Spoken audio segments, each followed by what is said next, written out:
Hello, I'm Sudhir Chaudhry. So friends, what did Trump say that made Pakistan's Prime Minister Shehbaz Sharif's face turn pale? What did Trump ask Shehbaz Sharif, turning back while praising Modi, that made the entire audience laugh? Which countries, India's allies France and the European Union, have been caught stealing? For which they were jointly pressuring India for sanctions? And how British leader Keir Starmer was called on stage and publicly humiliated? Today's video will reveal the answers to these big news stories. So stay with me until the end. But before that, if you want India's voice to reach the entire world and our country to become self-reliant in every field, like this video and subscribe to this channel by clicking the subscribe button. Friends, sometimes in the world of politics, such a drama is created that it doesn't even seem like a serious meeting. Imagine an international platform where the world's top leaders gather, but it feels less like a summit and more like a circus. A show whose ringmaster is Donald Trump. In fact, the Gaza summit in Sharm el-Sheikh, Egypt, was exactly such a spectacle. A pre-scripted show, and India had likely anticipated it.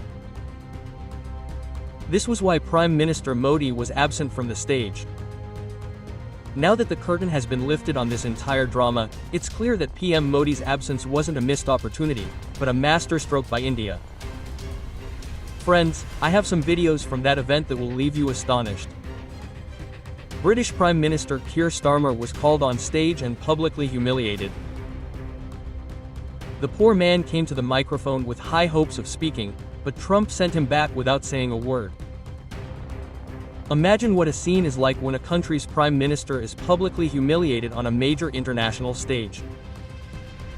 This is exactly what happened to British Prime Minister Keir Starmer at the Gaza summit. It was nothing short of a movie scene. Trump called out from the stage, "Where's the UK?" Starmer, standing behind him, replied, "Right behind you, as always." Trump called him to the stage.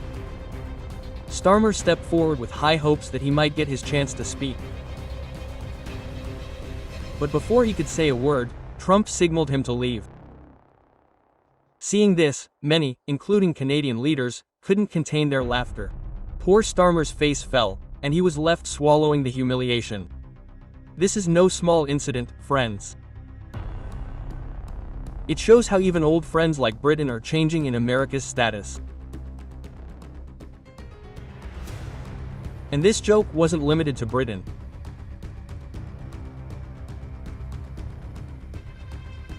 When it was Sheikh Mansour of the UAE, owner of Manchester City Football Club, Trump pointed to him and said, "Lots of cash, unlimited cash," as if he were not a representative of a country but merely a walking safe.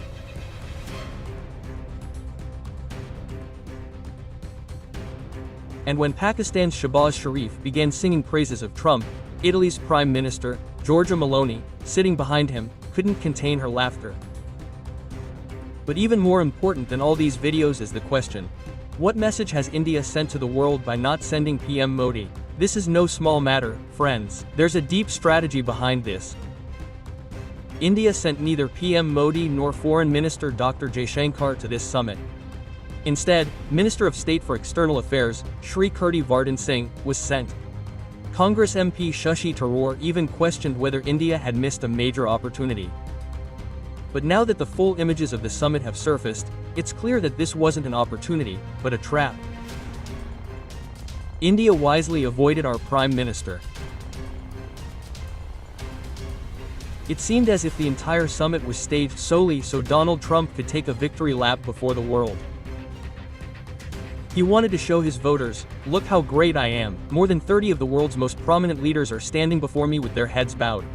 Quote, and that's exactly what happened to the leaders. You saw the way Keir Starmer was humiliated. And leaders like the King of Jordan hid in a corner, fearing Trump's attention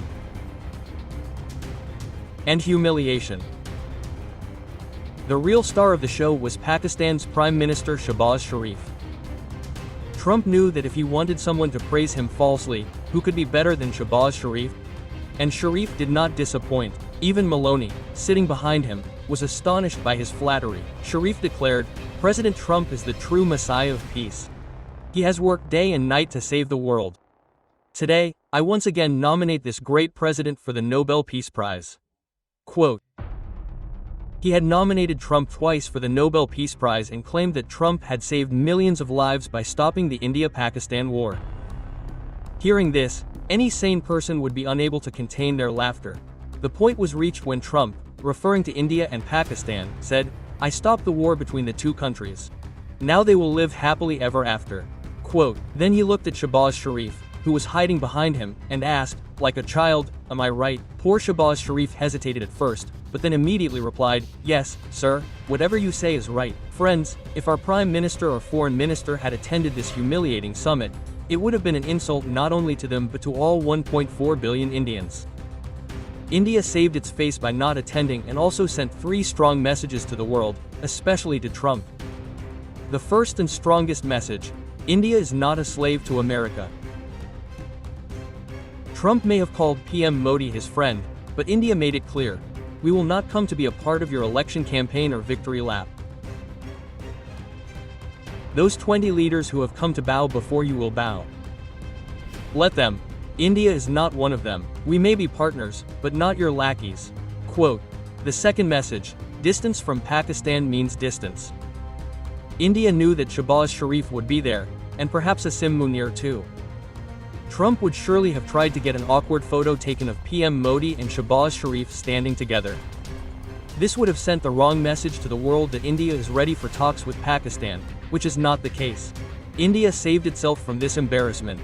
The third message: our foreign policy is our own. India demonstrated that we have our own priorities. We won't drop everything we're doing just because Trump likes it. Congratulations to countries like Pakistan, for whom this is perhaps their foreign policy.